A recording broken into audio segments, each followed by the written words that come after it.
To Wall Street now, where the Dow reached a fresh all-time high today, closing 20 points higher. Driving the gains, tech stocks. Here's a visual representation of the S&P 500. This is our interactive heat map brought to you by FinViz. One stock we're watching, though, Hims and Hers. The healthcare company plunged over 16% today after announcing it plans to stop selling its brand new weight loss pill. So I want to bring in Brooke DiPalma, the senior reporter for Yahoo Finance. Brooke, great to be with you.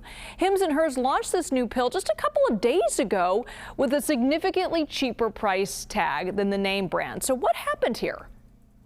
Well, Hims and Hers particularly uses, it's called a compounded drug. It essentially uses ingredients around GLP-1s, and now it got both a crackdown from the FDA, and also it's now facing a lawsuit from Novo Nordisk. That's the maker behind Wegovy and Ozempic. And so Hims and Hers stock actually is far lower than where it was a year ago. Now we're sitting around $19 at the end of today's trading session, far lower than $68 where it was last year.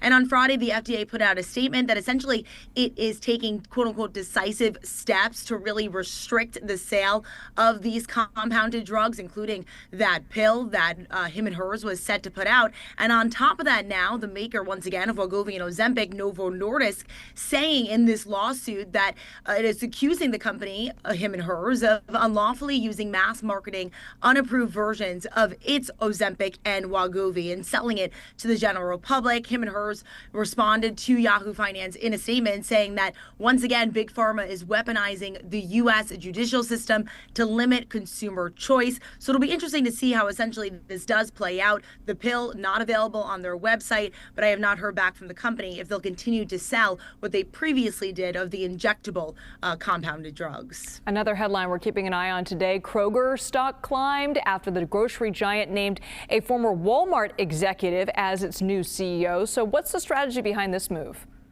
Elizabeth, according to sources that I spoke to today, this is a guy who really loves to be hands-on. He loves to really be in the stores, experiencing what Kroger is, as he did at Walmart U.S. from 2014 to 2019, where he served as CEO during that time. He then actually left to take on the role as the CEO of Air New Zealand from 2020 up until last year.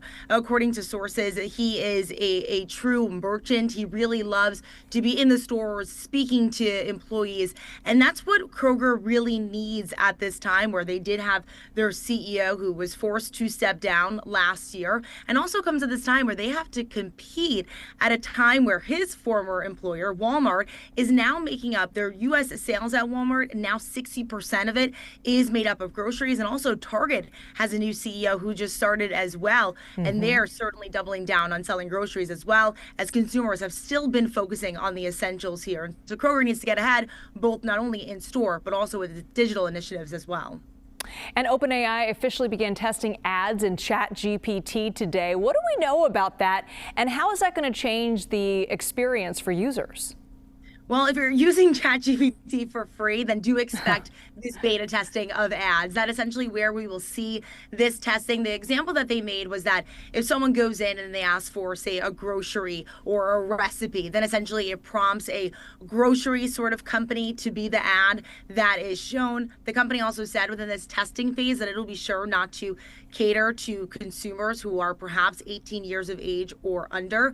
But if you are paying for ChatGPT, you likely won't see these ads. Their pro, business, and enterprise solutions, or subscriptions rather, will not include these ads moving forward.